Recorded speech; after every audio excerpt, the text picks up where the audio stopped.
Olá, seja muito bem-vindo ao canal do Lanterna Biográfica. Eu sou o Saulo e estou muito feliz de estar aqui.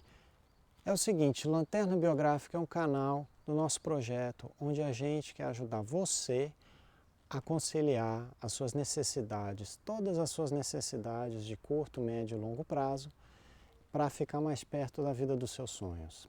Tá legal? Então aqui a gente tenta compartilhar conteúdos que ajudem nesse sentido.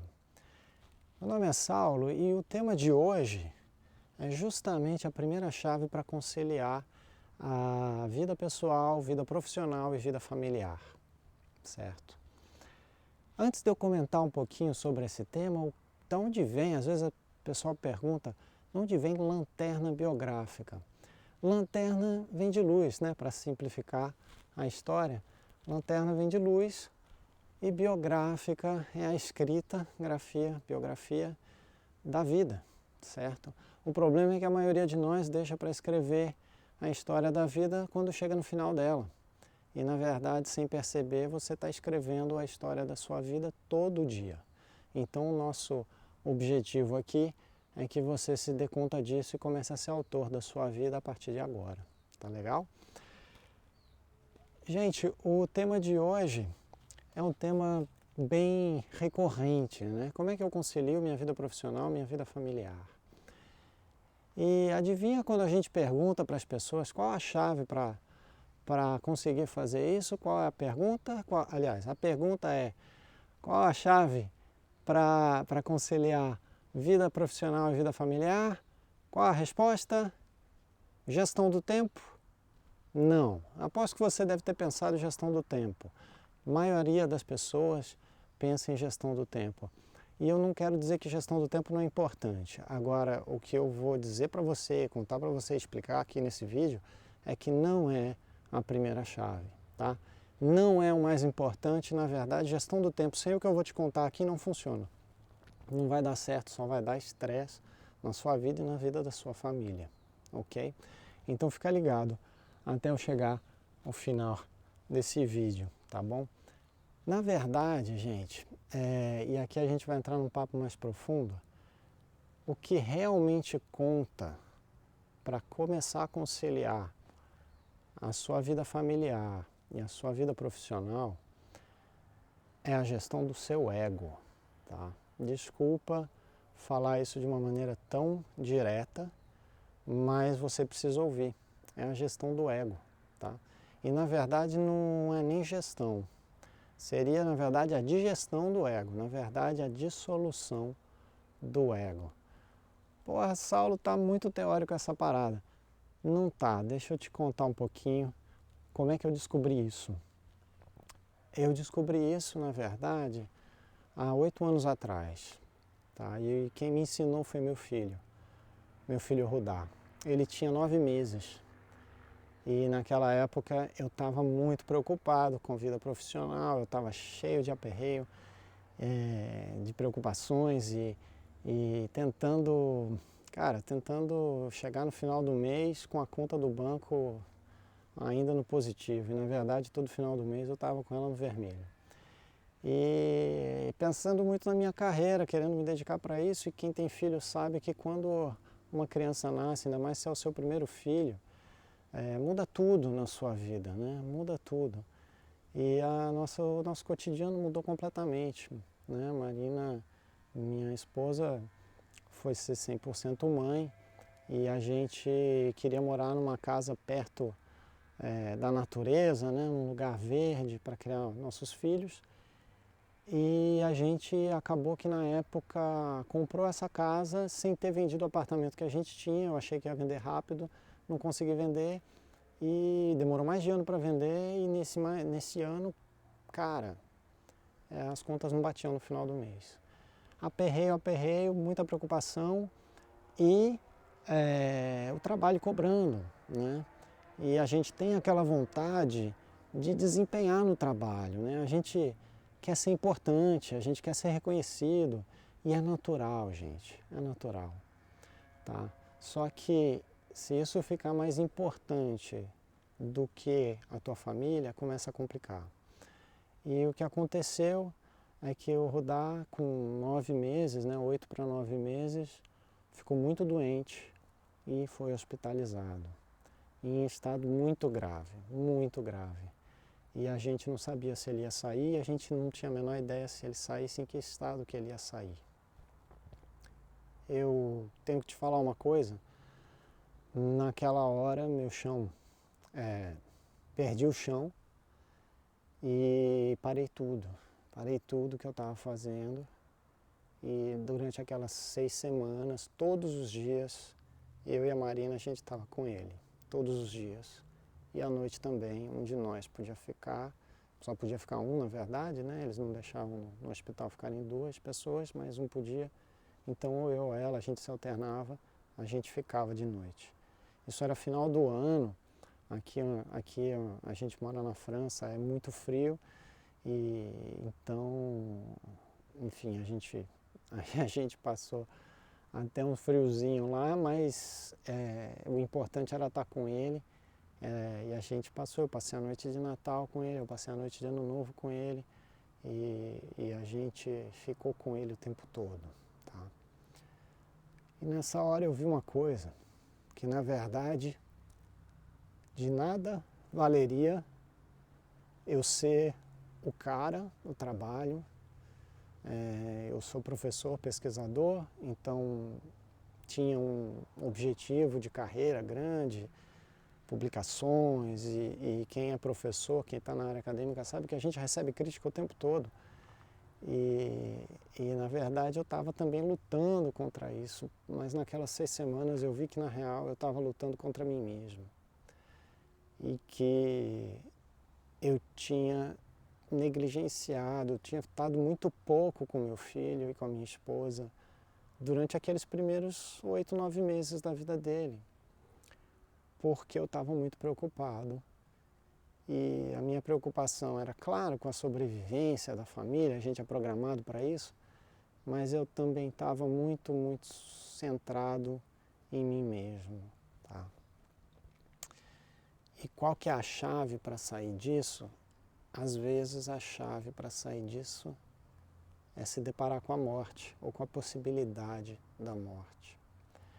Porra, Saulo, é isso mesmo. Algumas vezes na minha vida eu me deparei com a morte ou com a possibilidade da morte. E a morte na real, uma boa conselheira mesmo, como diz o Castanheda, né? Porque a morte, ela te coloca a questão clara do qual é a tua prioridade. E sem prioridade, gente, sem prioridade você não consegue administrar seu tempo, sem saber o que é realmente importante para você. Então eu queria que você pensasse nisso, porque antes de sair com técnicazinha de gestão do tempo, pensa profundamente, mas realmente profundamente, o que é importante para você. Porque a vida, cara, a vida é curta. E você não sabe quanto tempo você tem. Para administrar bem esse tempo, primeiro você tem que saber o que é importante. E você, no fundo, a gente tem a tendência de se achar muito importante. De se achar muito importante. E isso é o ego, né? Essa é a história do egocentrismo e do egoísmo. A gente se achar importante demais, né? Levar a vida muito a sério, levar o trabalho muito a sério, levar às vezes coisas que estão inconscientes para a gente, né? Para quem é pai de família ou mãe de família, ter que sustentar a casa é um negócio até que mexe com o nosso orgulho, com a nossa honra. Cara, respira fundo e pode ter certeza que você não vai levar orgulho nem honra pro caixão, tá? Você tem que ser íntegro, tá? Integridade, honra é uma palavra que eu prezo muito, mas eu acho que o orgulho a gente pode diminuir, tá legal? Tem uma história que eu queria compartilhar com você. E se você está me ouvindo até agora, vale a pena ouvir essa história até o final, porque é uma sabedoria muito grande e bem antiga. Os antigos tinham muito saber. E eu gosto de ler e gosto de ler muita mitologia, tá? Então, se você gosta de mitologia, essa história é para você. Essa história vem da mitologia hindu, né? Lá na Índia. Então, eles têm vários deuses na mitologia deles. E para quem não conhece, conhece mitologia grega. Mitologia grega também tem vários deuses. E tem alguns que se parecem, né? Se você está familiarizado com a mitologia grega, você conhece Zeus, que é o rei do Olimpo, né? O rei dos deuses, e que é aquele que fica lá em cima do Monte Olimpo e joga os raios, né? Ele tem os raios para jogar. Na mitologia hindu, tem um deus que seria o equivalente aos Zeus, que se chama Indra, tá? O Indra, ele é o deus rei, o rei dos deuses, ele é o rei do mundo manifestado, ok? O mundo manifestado é esse mundo aqui, onde a gente vive, é a tal da Maya, né? O mundo manifestado. E ele é o rei do mundo, né? Rei do mundo. Então tem uma história do Indra que há muito tempo atrás, muitos anos atrás, meio que uma história de dilúvio, tinha um monstro que estava segurando todas as águas do mundo e causando uma grande inundação. Tá? E o Indra vai lá e ele tem esse poder do raio, ele joga o raio no monstro, acaba com o monstro e salva o planeta, salva a Terra. Tá? E aí ele fica muito feliz. E ele quer fazer, ele começa a se achar, ele é o cara, pô, salvei o mundo, eu sou o rei, eu que mando nessa parada. E aí ele decide que ele quer construir um castelo, ele manda fazer um castelo em homenagem a ele. E ele quer um castelo à altura da sua grandeza e da sua realeza. Tá? Então ele é um grande rei, todo reinado tem uma corte, ele chama o arquiteto do reino, o melhor arquiteto da corte, para construir esse castelo para ele. E o arquiteto então começa a construir, começa a construção. Começa a construir, toda semana o Indra vai lá ver. O Indra chega, como é que estão as coisas, começa a olhar, o arquiteto fala, tá assim, tá assim. Daí o Indra tem uma ideia, ele fala, poxa, legal, eu queria que essa varanda aqui fosse maior. Tá bom. Na semana seguinte o Indra tem outra ideia, ele fala, poxa, eu queria uma ponte aqui por cima desse rio, ligando essas duas torres e tal. O arquiteto, tá bom. E assim, a cada semana o Indra vai mudando o plano, né, do arquiteto, ele vai querendo uma coisa a mais, uma coisa a mais, uma coisa a mais, chega um ponto que o arquiteto não aguenta mais, porque fala, cara, isso nunca vai acabar, essa obra não acaba nunca, né? E ele pensou, poxa, eu sou imortal. O arquiteto, né, imagina, dos deuses, o arquiteto dos deuses é um deus também, ele é imortal, claro, né? Eu sou imortal. Ele, o Indra, é imortal, é o rei dos deuses, imortal. O arquiteto fala, eu tô ferrado, tô preso pela eternidade nessa parada. Tô preso pela eternidade. E ele fala, como é que eu faço? Como é que eu faço? Então ele tem uma ideia, ele pega e na mitologia hindu tem isso, ele pega e sobe para a nave de Vishnu, que é um grande universo, o grande universo. E na nave de Vishnu, que é o grande universo, Vishnu está sempre numa espécie de transe. Ele é o universo. E o arquiteto, ninguém consegue, né, nesse estado de Vishnu, falar diretamente com ele. Mas, em cima da nave de Vishnu, tem o Brahma. O Brahma sentado numa flor de lótus. Brahma que é o grande Deus, o Criador. Né? Ele é o Criador na mitologia hindu. E o arquiteto chega para conversar com o Brahma e contar a história. Mas o Brahma, que é o Criador, tudo vê e tudo pode, então ele já sabe. ele simplesmente diz ao arquiteto, ele não diz nada, ele só faz assim. Se fosse hoje em dia, seria aquele que bater no peito e falar, deixa comigo, né? Deixa comigo. E pode ir, né? O arquiteto entende que então ele pode ir, que Brahma vai dar conta do recado. O arquiteto então volta para a corte, para os seus trabalhos. Brahma olha para baixo, no que ele olha para baixo, Vishnu também já entendeu. Ok. Então tá lá um certo dia, depois desse episódio, tá lá um certo dia o Indra no seu trono, né, no seu palácio, ainda não é o castelo que está sendo construído, e ele nesse palácio, de repente começa a ouvir uma algazarra, o pessoal chamando, uma barulheira danada, e ele fala, o que está acontecendo, o que está acontecendo? E vem um mordomo da corte e fala, meu rei, tem um garoto na porta do castelo, na porta do palácio. Então fala, mas e daí? Ele fala, esse garoto é diferente, né? E as pessoas estão se juntando para ver. Então Indra fala, pois chama o garoto, manda o garoto entrar. E então entra um garoto azul. Ele é azul, é um menino azul. O Indra nunca tinha visto algo parecido. Fica parado,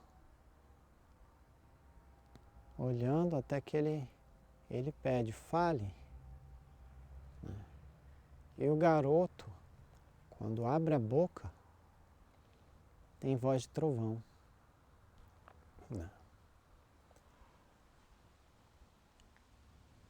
E o Indra pergunta, o que você quer? O que você veio fazer aqui? E o garoto, quando ele fala, com a voz de trovão, ele diz, eu vim ver um castelo que parece que nenhum Indra jamais teve. O Indra fica coçando a cabeça, ele fala, poxa, como assim nenhum Indra jamais teve? Eu ouvi dizer que tem um castelo sendo construído que nenhum dos outros Indras que vieram antes teve. Aí é que o Indra ficou, caramba, que história é essa? Ele ficou doido, né? Como assim, Indras que vieram antes? E o garoto olha para ele e fala, a nave de Vishnu é infinita. Nela há mais flores de lótus do que há grãos de areia na praia, do que há gotas de água nos oceanos. Em cada flor de lótus brota um Brahma. Cada piscar de olho de um Brahma é um mundo que surge cada vez e que desaparece. Cada vez que o Brahma abre o olho, um novo mundo surge. Cada vez que um Brahma fecha o olho, o mundo desaparece. Para cada mundo que surge em cada piscar de olhos de um Brahma, aparece um Indra.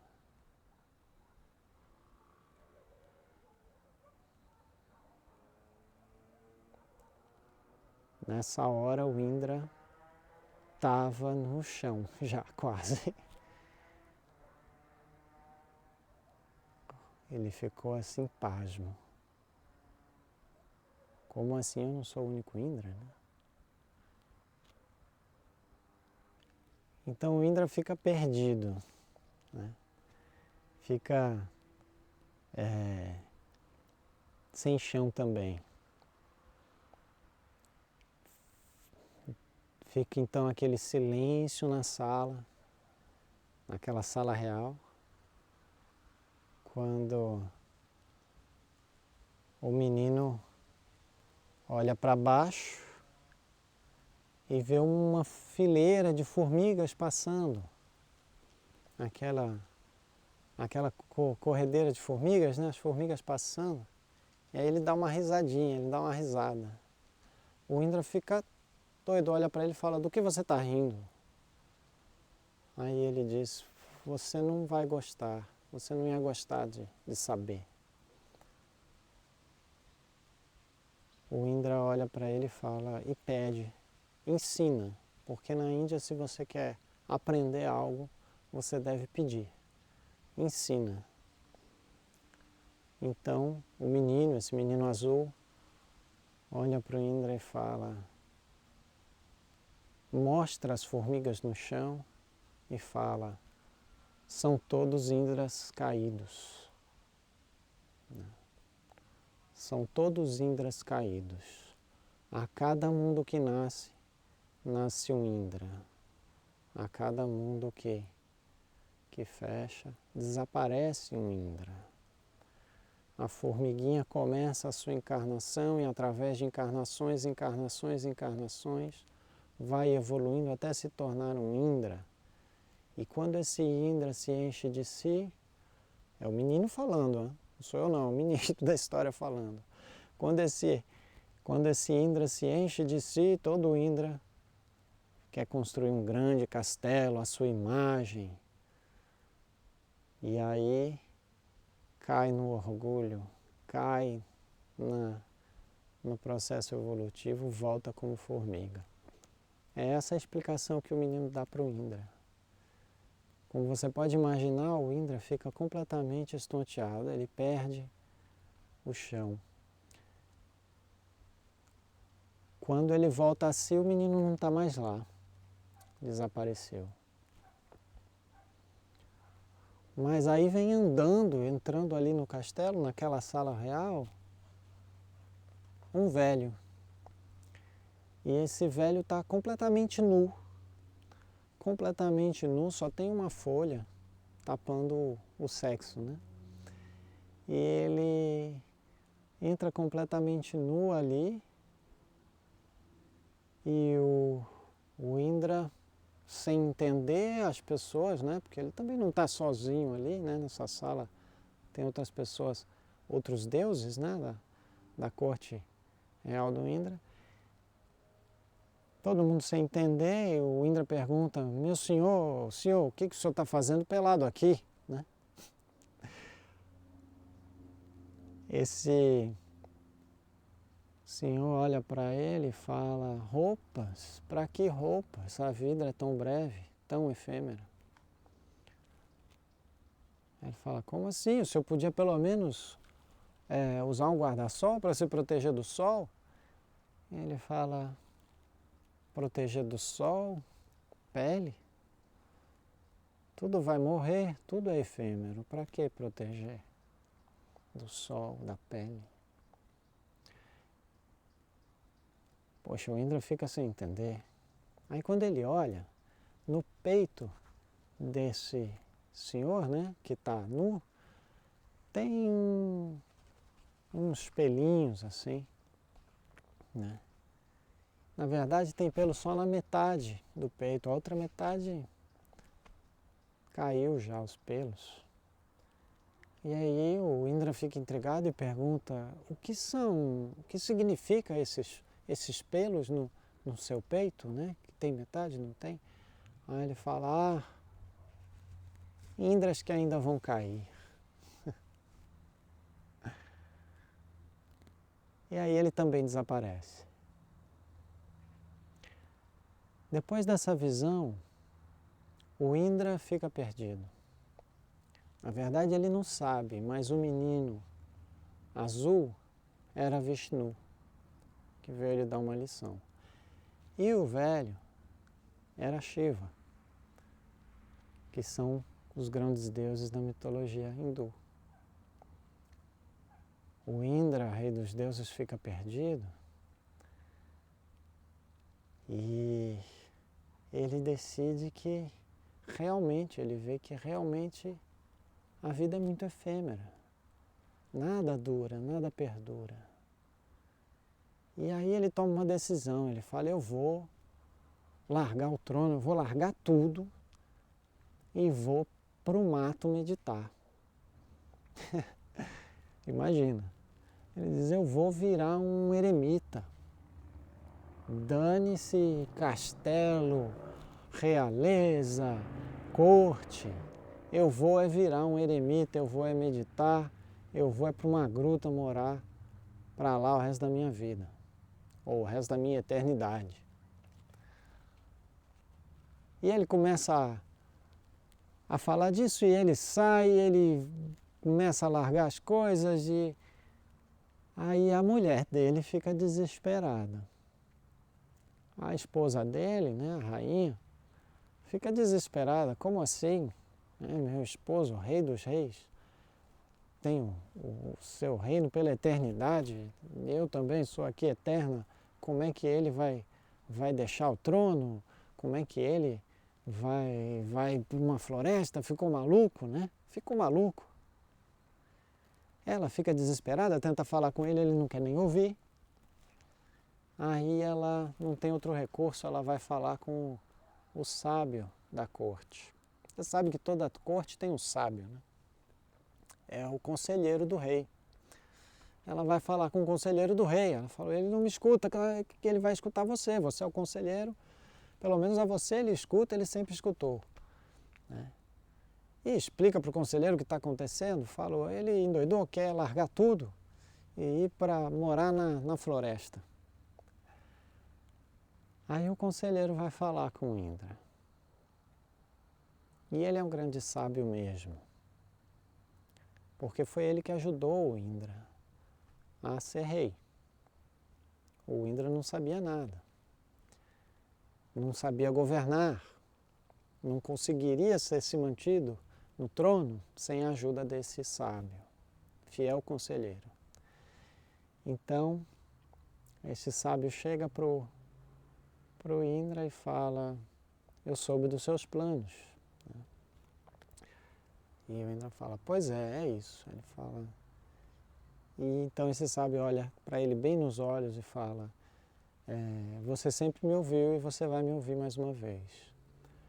Eu te ajudei a governar, eu te ensinei a excelência no mundo do poder, das conquistas políticas, no mundo manifestado da sua profissão, que é governar.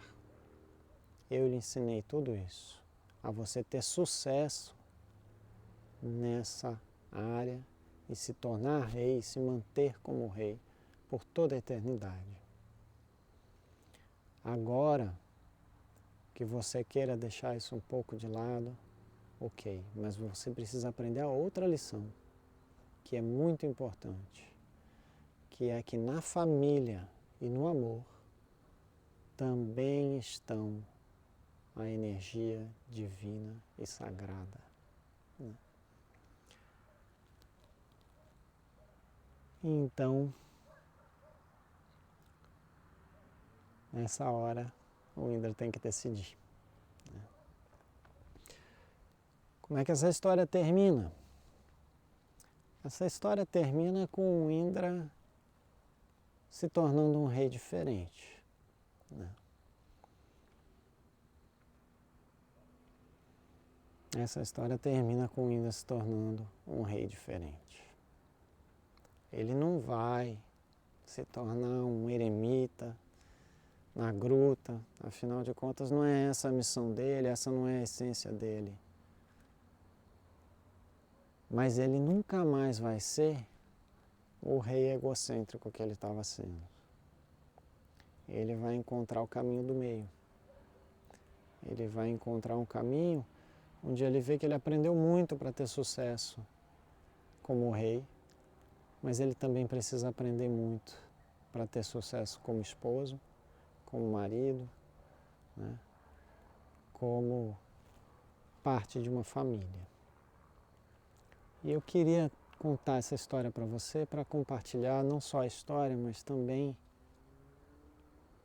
a análise que a gente pode fazer dela. Essa história tem muitos aprendizados e a chave para isso é saber que cada um de nós é um Indra. Você é o Indra do seu mundo. Na sua vida você é o Indra, você é o rei dos deuses. O problema é que você se acha imortal. O problema é que você se acha imortal. E que esse orgulho às vezes fica muito grande. Você vai ter que abrir mão do ego, você vai ter que abrir mão desse orgulho. Se você quiser ter equilíbrio entre a vida profissional e a vida familiar. Todos nós somos assim. Todos nós vamos ter que aprender isso. E saber que a gente é mortal, que a gente não vai estar aqui para sempre, ajuda muito. Quando meu filho estava hospitalizado, eu pensei, cara, eu passo tanto tempo fazendo pesquisa e escrevendo artigo acadêmico, eu não vou levar nenhum desses artigos comigo quando eu morrer. Mas se o meu filho morrer, eu vou levar a tristeza e o arrependimento de não ter passado tempo com ele. E aquilo me fez mudar. Eu me tornei na minha vida um Indra diferente. Eu queria que você também se tornasse um Indra diferente na sua vida.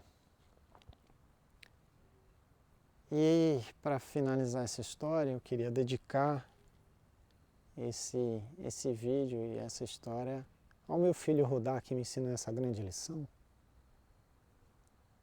e que faleceu. Ele não faleceu no hospital, graças a Deus. Ele saiu de lá com muita luz e força. Ele viveu 8 anos e ele faleceu. Agora, no momento que eu estou gravando esse vídeo, faz 2 meses, um pouco mais de 2 meses que ele faleceu. Então eu queria mandar, onde ele estiver, a minha gratidão pelo que ele me ensinou.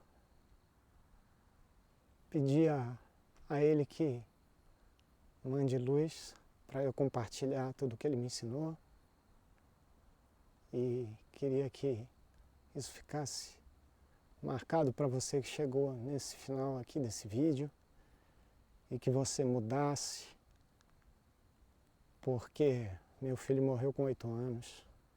Eu não desejo isso para ninguém. Mas uma coisa eu digo, eu aproveitei. Eu aproveitei cada segundo com ele, eu criei tempo, porque eu mudei minhas prioridades, porque eu vi que nem eu nem ninguém é imortal.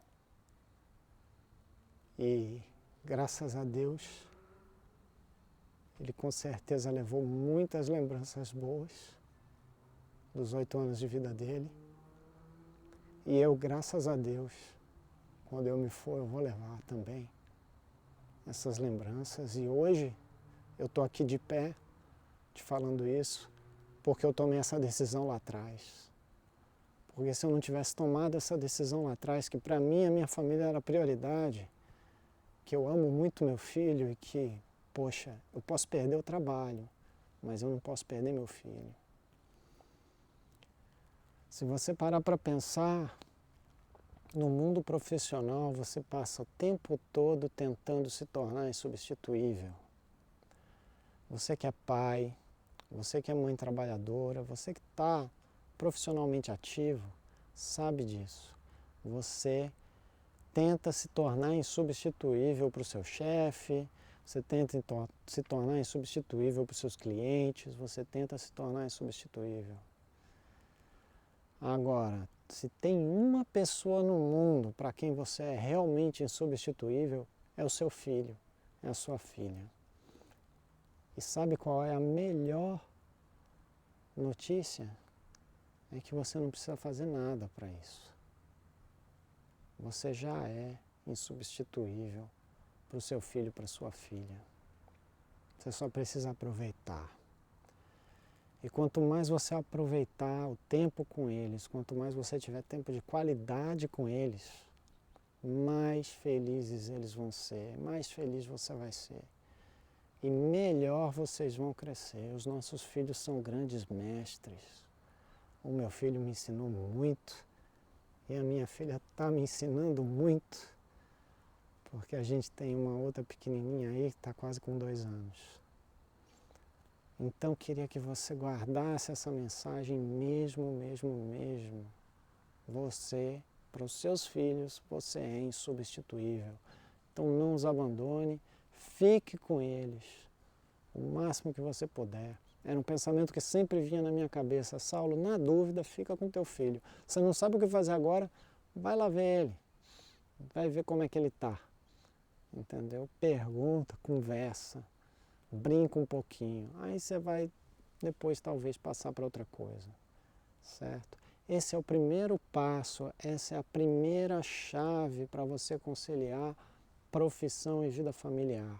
Gestão do tempo é importante sim, mas só vem depois desse passo. Porque não adianta nada você estar gerindo o tempo igual uma maquininha e contando os segundos que você está passando com eles, teu filho, tua esposa, teu esposo, tua filha. Não adianta nada, porque aí você só vai gerar estresse. Quando você mudar internamente, quando você realmente vê o que é importante para você e colocar a importância mesmo que vem dessas relações familiares, que aparece quando a gente vê que vai morrer, infelizmente, para muita gente isso só vem na véspera da morte. Cara, se você colocar isso antes, pode ter certeza que você vai aproveitar a vida muito mais e pode ter certeza que você vai conseguir conciliar vida profissional e família com muita maestria. Não quer dizer que o tempo todo vai estar perfeito, não quer dizer que vai ser harmonia o tempo todo, que tudo vai estar cor-de-rosa, mas eles vão saber que você está se esforçando. Você vai saber que você está se esforçando. E só o fato de você mudar essa prioridade, eles vão se sentir mais cuidados e mais amados. Porque eles vão sentir sinceridade quando você disser para eles que queria muito estar com eles, mas que agora tem que trabalhar. E quando você realmente estiver com eles, você vai estar de verdade 100%. Tá bom? Um grande abraço, um beijo no coração e a gente se vê no próximo vídeo. Abração.